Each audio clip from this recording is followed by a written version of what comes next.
It's that time of year again. The Premier League is back. We look set to have a really exciting season filled with a lot of great teams. You have Manchester City coming off of one of the greatest years of all time. Will they be able to replicate their success? Well, they're going to have a couple of good challengers this season. Manchester United and Arsenal are both on the rise, and they could give Man City a tough run. And then you have Liverpool and Chelsea, who look to be rebuilding, and they could be a very strong team as well. Then you have other teams threatening the traditional Big Six powers, and a pretty interesting relegation battle. I think all in all, we're set to have a really fun season. I'm going to be going over every team in the division and dividing them into what I'd call tiers. Tiers of what I think their ceilings are for this season. So you're going to have title contenders, top 4 challengers, teams going for European spots, and even relegation candidates. Now, will this be where every team ends up? I don't think so. I'm not even going to order them in the same place. But I think I'm giving every team the ceiling that they deserve. And with that, I'm Marco, Sage of Soccer, and let's get into it. Starting it off, we have the title contenders, with Manchester City and... I think it's just them. Now, I'm not guaranteeing that Man City wins the title, but to suggest they're anything other than massive favorites would be being dishonest. They're coming off of one of the greatest seasons, maybe the greatest season of all time, and to be completely honest, I think they've gotten better. The team is just elite from top to bottom. Up top, you have Erling Haaland, best striker in the world, arguably the best player in the world at this point. And after a 36-goal season, I think expectations are pretty high for him, and players typically get better under Guardiola in their second season, so I'm mixed of scared and excited to see what will happen there. And even if he gets hurt, Julian Alvarez is the backup, who honestly might be a top 10 striker in the world in his own right. Then the midfield behind him, Kevin De Bruyne, world-class player. I think at this point he's in my top Premier League 11 of all time. Such an amazing passer of the ball. Such a good partnership with Erling Haaland. Just amazing player there. His partner Gundogan has departed, but Kovacic comes into the team, and he's still a pretty good player. Maybe offers a bit more defensively, a bit less in the final third, but I don't think that's much of a drop-off, and Phil Foden, well, maybe he'll get a breakout year as well. Then Jack Grealish and Bernardo Silva out wide. Losing Mahrez does hurt, but Grealish and Silva were the starters. Still a couple of dangerous players. Phil Foden, maybe he can play out there as well. Cole Palmer has looked somewhat good in preseason. Maybe he's in line for a good year. Then defensive midfield, you have Rodri and elite player. I think the only praise I need to give him is I believe he's the best defensive midfielder Pep Guardiola has ever coached, and that is high praise. Then the defense has gotten even better with Gvardiol coming in. You got him and Nathan Ake in that left center back spot. Ruben Diaz, he's been probably the best center back in the league since he's arrived in the Premier League. John Stones, might play in that hybrid midfield role a little bit more. Akanji and Walker on the wings. Cancelo's still a wing back there. Probably not in Guardiola's plans, but he looked like one of the best players in his position in the world when he was available. And Ederson, still an amazing distributor, and his saves are really good in the Champions League final. Just such an elite team. I don't see them losing. There are a few concerns for Man City this season, but I don't think it's anything unique to them. Injuries, every team's going to be dealing with that. Man City might have a bit more of a problem. Haaland was pretty injury-prone at Dortmund. De Bruyne looked like he was breaking down a bit last season. John Stones has always been injury-prone. And those were 3 of their core players last year, and if all 3 of them are unavailable, they could be in trouble, but, I mean, if any team loses 3 starters, they're in trouble. We saw how much Saliba getting hurt Arsenal last season. Then the other thing is, I don't really know how to preview Man City tactically. I mean, last season, Guardiola put John Stones in the midfield. Nobody could have predicted that. And I don't really know if things will change or not, especially with Gvardiol coming in. I mean, I thought Nathan Ake was doing a great job in that spot. Like, do you want to replace him, or maybe they're changing things up again? I'm not really sure, but I think despite those concerns, with the squad that I went over earlier, Man City's the obvious favorites. In the next tier, I have the teams challenging for the Champions League spots. I believe those are Arsenal, Manchester United, Newcastle, Liverpool, Tottenham, and Chelsea. Now, of those teams, I think there are some that look like they're pretty likely to get in the top 4, and 2 in particular that I don't really see getting there, but I think they could. Those 2 are Newcastle and Tottenham. Tottenham first, it looks like Harry Kane's on the way out, and he's by far their best player, and I think if he leaves the club, then they're probably going to be around the 7 to 10 range as opposed to the 7 to 4 range that I think they could be with Harry Kane. Now, that is a bit up in the air, but it looks like he's likely to go, and honestly, even if he doesn't, I'm not sure about Tottenham. I do like what Ange is coming into the team with. I think he was doing a great job at Celtic, but I think his ideas will take a little bit of time to implement. And there seems to be a bit of a culture issue at Tottenham. Now, I'm not sure about this. It could have just been Mourinho and Conte giving excuses, but there's enough red flags that I don't feel confident taking the squad. And then with Newcastle, it's just pretty simple. I think they kind of overachieved last season. A lot of teams underachieved. Newcastle were pretty ahead of their schedule getting into the Champions League spot last season, and I think there's probably going to be some regression, especially with their focus split on the Champions League. Now, I don't think this stops their rise at all. I mean, they're funded by an actual state, so they're going to be good eventually, but I think there's a slight step back this season before maybe big spending comes next summer. Now we have the teams who I think should make the top four. And starting off, we have Arsenal. I think I might be disrespecting them a little bit by not putting them in the title challengers tier, especially considering how good they were with Saliba as opposed to when he got injured.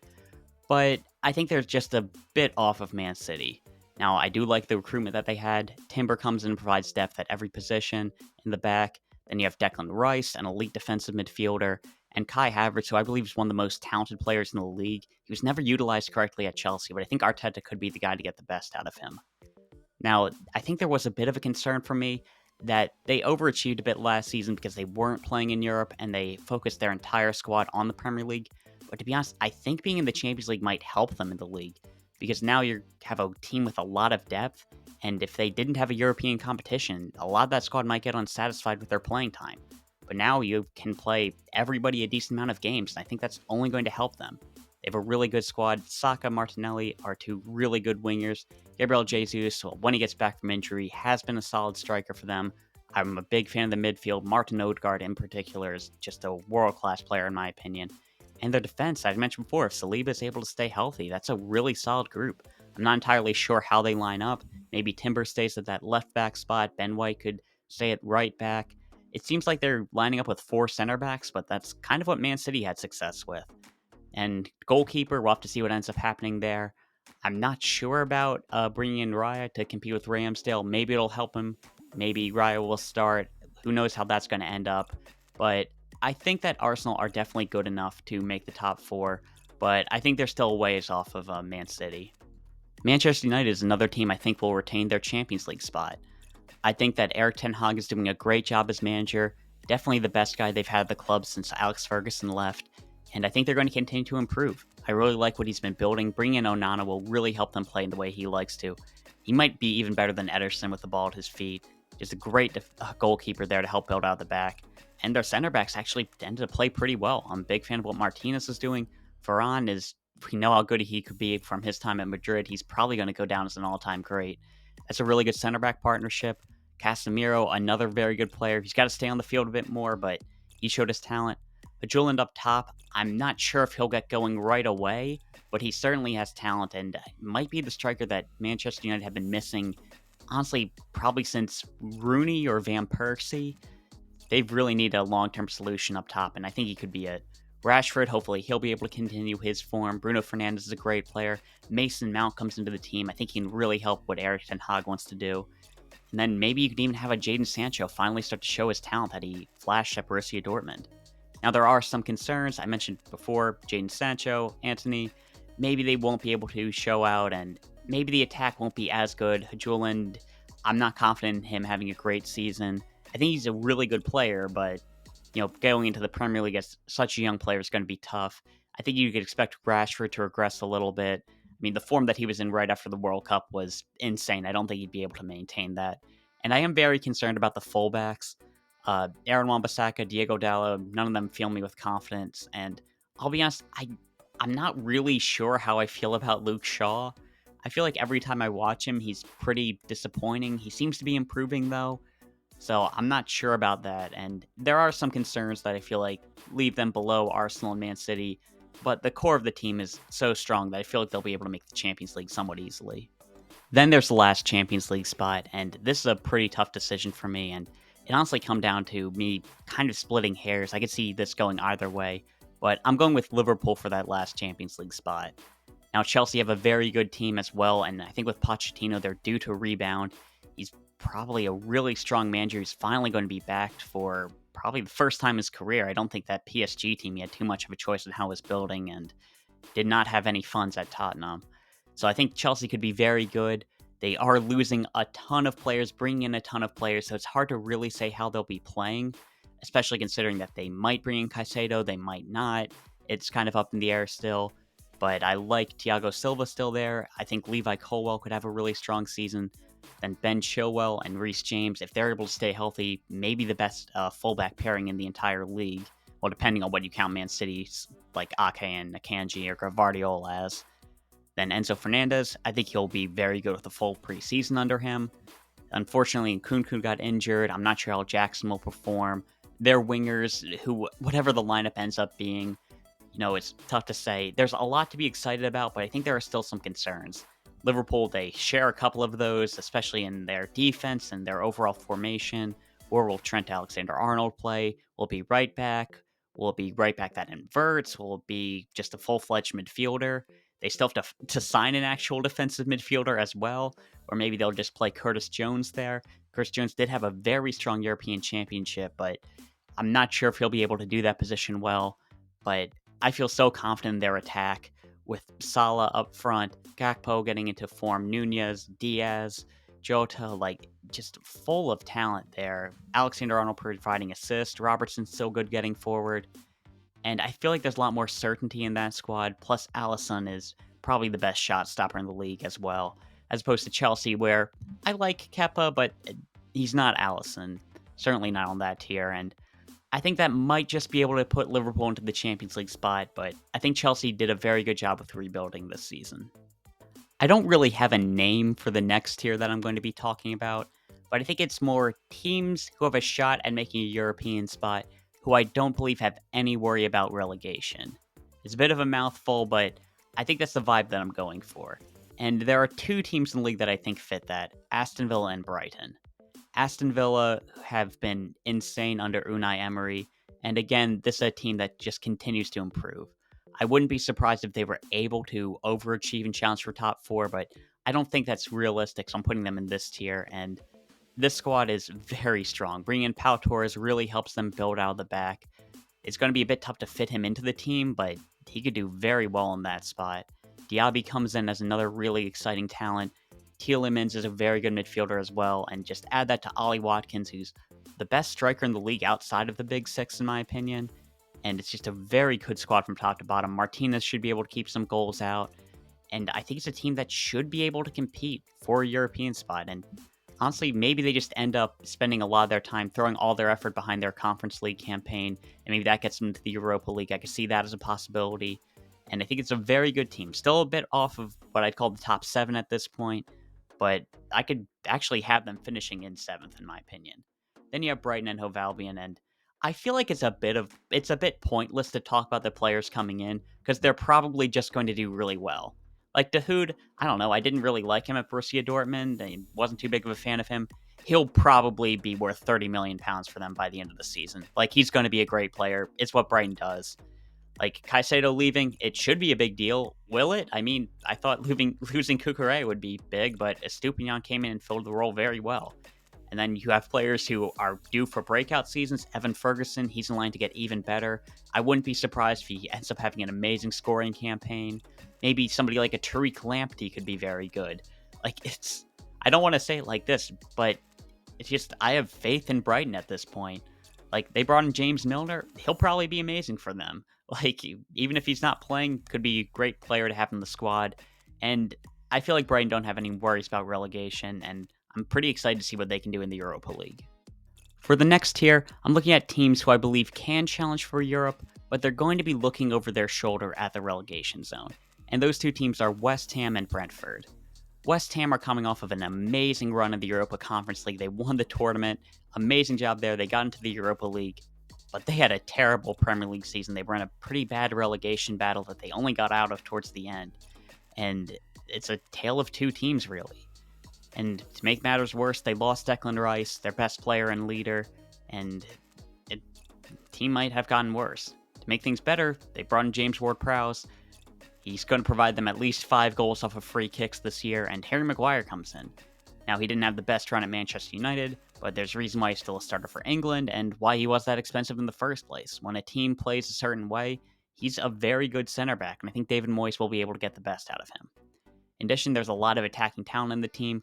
Louis Paqueta, just such a great player. Man City are interested in him, but I think there's a decent chance he stays in the squad. He's going to help them a lot. Mikel Antonio, Jared Bowen, a lot of good attacking talent on the counterattack. I think that team could be very solid this season. I'm still a big fan of Souček in defensive midfield as well. I think with Rice going, he'll have a much bigger role with the team. And there's a lot of talent in that squad. But again, they were in a relegation fight. And if their focus gets split on the Europa League, and they end up dropping points in the Premier League a lot, and a couple of the lower teams are able to overachieve, I think there's a chance they go down. It's not a very big one, but I think just as they have a good chance at really overachieving, making Europe, they should be worried about a relegation fight. And then we have Brentford, who I feel like I might be disrespecting them a little bit, especially considering I think I had them get relegated last season. That prediction wasn't very good. Again, really good team. I love the way the club is run. They overachieve a ton. Kind of like Brighton, if they bring in a player, they're probably going to be great. But they are losing two very good players, Ivan Toney through suspension and their goalkeeper Raya. I believe that they'll be able to replace the goalkeeper. I think they already did. But losing Toney, that is going to hurt. And without those goals, they could get a lot worse. And I think this is a team that has overachieved a lot. I think they're outperforming their talent level in terms of league standing. And with Toney missing and possibly a goalkeeper who comes in and isn't that good, we saw how important goalkeepers were for teams that got relegated. If they had a terrible goalkeeper, it hurt them. So, that is a slight concern. And I think there's reasons for Brentford to be looking over their shoulder at the relegation zone. But this is still an extremely talented team, an extremely well-run team. Tony's going to be coming back mid-season. And I think that there's a very good chance Brentford's able to continue to improve and possibly make a Europa Conference League spot. But at the same time, they are going to be worried about the relegation a little bit. The next tier are the teams in full-fledged relegation battles. These are teams who are going to be trying their hardest to stay in the league, and some of them might not be able to. But I believe these are teams that will be able to stay up, and because of that, I'm going to be talking about what makes them special, what makes them stand out as teams, as opposed to just poking holes in the squad, saying these are all championship-level players. I'm going to talk about the best parts of the teams and why I believe they'll be able to stay up. And starting off, we have my squad, Crystal Palace. I believe we're definitely a threat to get relegated this season, but we've tended to pull things out of our hat, and I think we'll be able to do that again.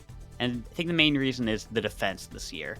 And Roy Hodgson, he's managing the team. He's been able to organize much less talented defenses into a good unit, and I think there's a lot of talent in this team. Sam Johnstone's a very good goalkeeper. Not an elite shortstop by any means, but he's definitely a good Premier League player. Then you have Gahey and Anderson at center back, who are an elite partnership. I could see both of them playing in the Champions League sooner rather than later.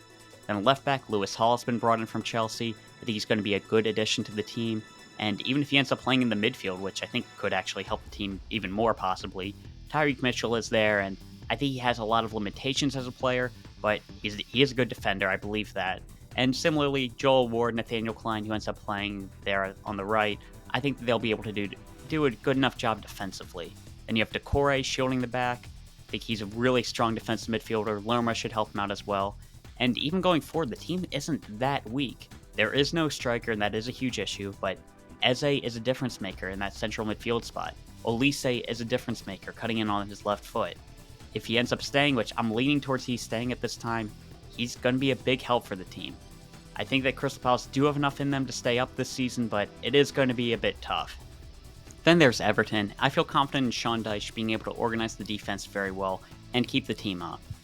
Now, it is going to be a lot tougher. I think they have a bit less talent in defense than Crystal Palace, but he's done very well with Tarkowski in the past, and I feel like the defense is going to be strong enough, and it's going to be helped by Jordan Pickford, who is the best goalkeeper in a relegation battle this year, and I think he's going to help them save some points as well.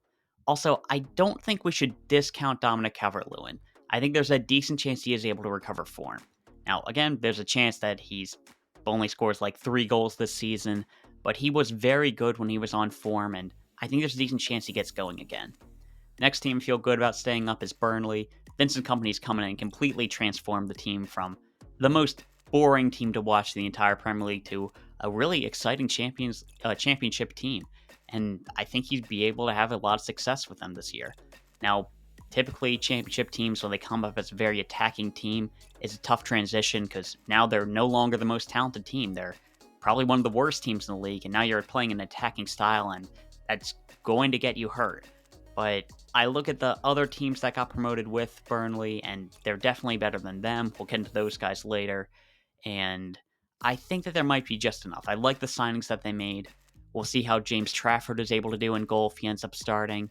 We'll see how the defense is able to hold up, and they're able to continue to get goals without having a real star striker. But I think there's enough excitement with the team that I'm able to consider them a very good squad. Then I have Bournemouth. They made a very bold decision going away from Gary O'Neill, who kept them up, and instead appointing Andoni Iraola, a manager who did very well in Spain and I think should be able to be a very exciting manager. I like it when teams are able to go with a more expansive style of play despite being in relegation battles. I think that it really helped Brighton when they had Graham Potter come in, and I think that Bournemouth might be able to find similar success. If anything, I just think the teams below them are just a good bit worse. In addition, I like the signs that they brought in. Alex Scott is one of the most exciting players in England, and Max Aaron looks to come in and reinforce the defense as well. Now, again, I'm not as confident in Bournemouth. They do have a lot of holes in their squad, but just talking about the positives, I think that there's enough there, and they did get rid of Gary O'Neill, but I'll be honest, I thought it was a mistake when they got rid of Scott Parker, and that ended up being the right decision. I think that their ownership has earned the benefit of the doubt, and I think they'll be able to stay up. And the last team that I have avoiding relegation is Nottingham Forest. And that leaves 3 teams getting relegated that I'll talk about later. Forest, I think it's going to be very tough for them. They were in a pretty bad relegation battle last season, but I'm a big fan of Steve Cooper as a manager.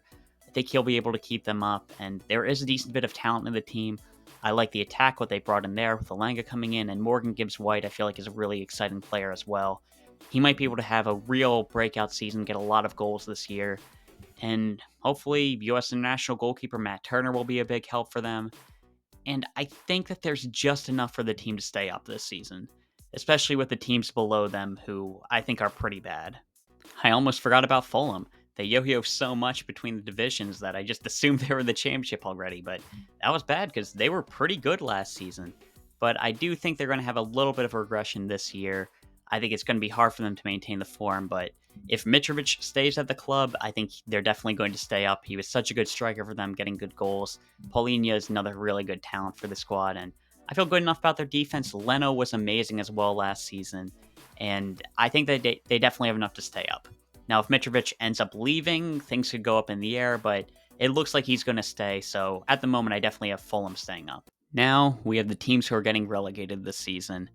And we're going to start out with Wolves, who I believe are actually in the tier that you consider like Crystal Palace and Bournemouth in, where they have a decent chance of staying up, but I think they're the worst of those squads, so I have them getting relegated this season.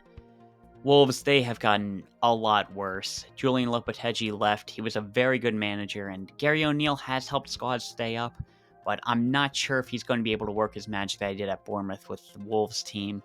And their team it's gotten worse. Ruben Neves leaving hurts a lot. And Nathan Collins going out, that's a pretty bad loss. And there are a lot of players leaving the squad who I don't believe are that good, at least not anymore, but were part of the culture of the team when they were really having good success in competing for Europe. João Moutinho, Adama Traore, Raul Jimenez, while they might not have had the best impact, having them in the squad, it might have been able to help the culture of the team. And right now, I think that they're in a lot of trouble. I think they actually have a pretty decent center back pairing with Kilman and Dawson, but I'm not too confident in the fullbacks. Doherty has not really looked good when he's been playing anything outside of like a wing back, and I'm not too confident in any of their left backs. Nori, he has impressed me when he's played, but again, I'm not sure if it's going to be good enough to stay up. And the attack is the main weak point. I'm not sure if they're going to have a single player score 5 goals this year, and that will hurt them. Maybe their defense will be good enough, who knows. And like I said before, I think I have them above the other 2 teams that I'm going to be talking about. I wouldn't be surprised if they stayed up, but I think out of the teams I mentioned, like a Crystal Palace, Nottingham Forest, Burnley, I think they're the most likely to get relegated. And then we have the last two, the two teams who I believe are likely to go down, and I'd be shocked if they're able to stay in the Premier League. And starting off, we got the squad in who I'd have finishing in 19th, and that's actually Luton Town.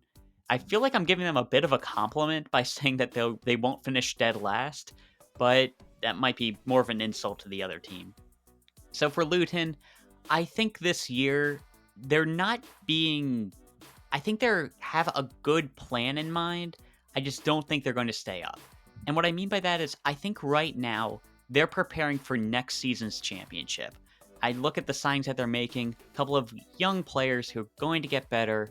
They might be able to sell them for a decent profit, but I think that they're going to be good championship players.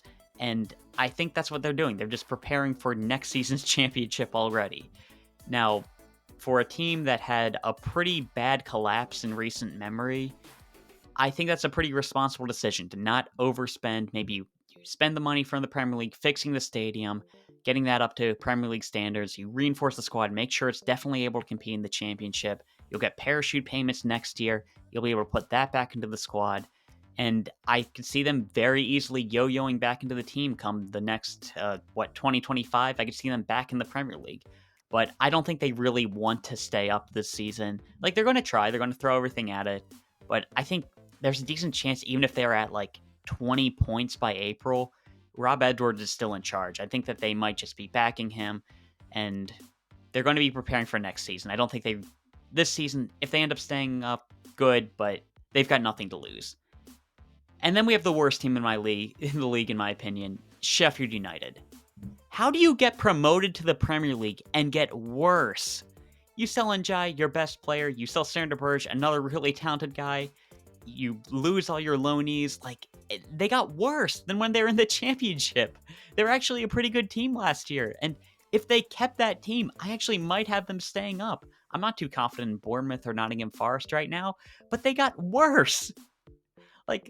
As I understand, you are losing money, but if you're able to stay up, you'd get money back. You're going to get money in the Premier League. I don't think it was a wise decision to get rid of their two best players. I know Sander Berge has, he could be inconsistent at time, but the talent is there. And Njai, why would you get rid of him? It makes no sense for what Sheffield United is doing. And this is a team that, even when they were in the Premier League, they were making terrible transfers. And because of that, I don't think I could feel really confident about them staying, new guys coming in doing well. Listen, I'm a fan of Austin Trusty. I'm rooting for him to do well. Philadelphia Union jersey right there. He's from our academy. I'm rooting for him, but he doesn't have any Premier League experience. I'm not sure you can expect him to be really good in a backline that's inexperienced, and I don't see them being able to stay up. I think Sheffield United is the worst team in the league, in a league that includes Luton Town. So that's it for my preview for every team in the Premier League, and now I'm going to be giving some predictions. Now, I wouldn't take these too seriously because every time I end up doing this, the team that I pick to finish top 10 gets relegated, but why not? Should be pretty fun to do. So in first, I have Man City, self-explanatory, really good team. Arsenal in second, Manchester United in third, have Liverpool taking that last top 4 spot, Chelsea in fifth, Newcastle in sixth, Aston Villa, I actually have them finishing ahead of Tottenham in seventh, Tottenham in 8th, Brighton in 9th, and in 10th, I have West Ham, 11th, Brentford, 12th, Crystal Palace, we always end up seeming to place there, and 13th, Everton, 14th, I'd say Fulham, 15th, Burnley, 16th, Bournemouth, 17th, Nottingham Forest, barely able to avoid relegation, and 18th, I have Wolves going down, 19th, Luton, and in 20th, Sheffield United. I think it's going to be a pretty fun Premier League to watch this season. Hopefully Man City will have a bit more of a challenge in the Premier League this year. Hoping that Arsenal can continue their form. Maybe Manchester United can have a good year. Klopp, I always trust him at Liverpool. And man, I think Chelsea might be able to bounce back. So hopefully the title race will be pretty good. I think the top 4 race at the very least will be pretty strong. Then you can see a team like Aston Villa and Newcastle continue to challenge the top 6. Maybe Brighton can really start to break in with a really strong year. And the relegation battle, I think, is going to be pretty interesting. I think it's definitely a bit of a worse relegation battle. Losing Southampton and Leicester, really hurt the division, I think. But hopefully they'll be straight back. Not that Southampton was very strong last year, but they'd been a very good team in the Premier League for a while. And replacing them with Sheffield and Luton Town, two teams who I feel like kind of want to get relegated again. They're not trying to stay in the Premier League too hard. It makes it a bit easier for other teams. So I could see teams like Bournemouth taking a chance to bring in a more um, high ceiling manager to try to improve the team. I think it's the right year to do that. I think the relegation battle is going to be really interesting for that last spot at the very least. And yeah, that's all I got to talk about. It's going to be really fun to watch the Premier League again this year. It's been a long summer, it's felt like. And yeah, that's all I got to talk about. See ya.